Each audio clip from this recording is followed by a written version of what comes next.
আমার সংক্ষিপ্ত কথা, আমার শহীদ পরিবার ভাইরা সারা বাংলাদেশ থেকে একত্র হয়েছে।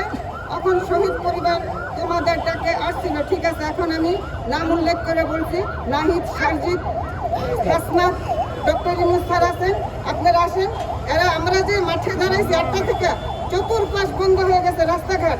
আপনারা এসে শহীদ পরিবারে শুনেন, যখন ডাক দিচ্ছেন, যখন ছাত্র আন্দোলন করছেন, তখন কি কথা ছিল, কি চুক্তি ছিল, এখন কি কথা হইতেছে, কি আপনারা দেখেন কি কথা বলতে, কি কথা ছিল এদের সাথে, কি কথা ছিল এদের সাথে। একটু আসেন, একটা মিনিট দেখেন, শহীদ পরিবারের সাথে এসে দাঁড়ান। এদের দাবি দাওয়াত অবশ্যই আছে, দাবি মানতে হইব।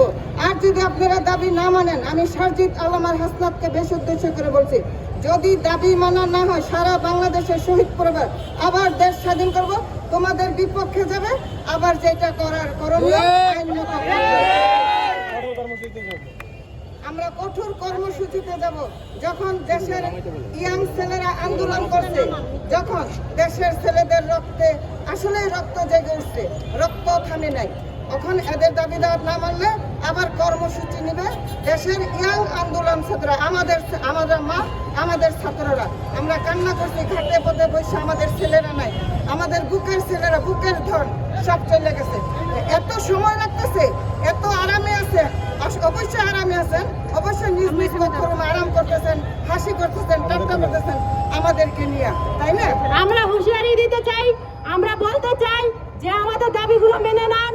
আমাদের এই কর্মসূচিগুলো আপনারা দেখেন, যদি না দেখেন, আমাদের দাবি যদি মানা না হয়, তাহলে আমরা সামনে আরো কঠোরভাবে কর্মসূচি আমরা দিব, কর্মসূচি ঘোষণা করব।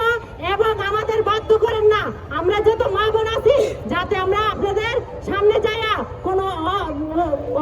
কোনো অসুবিধা না করি।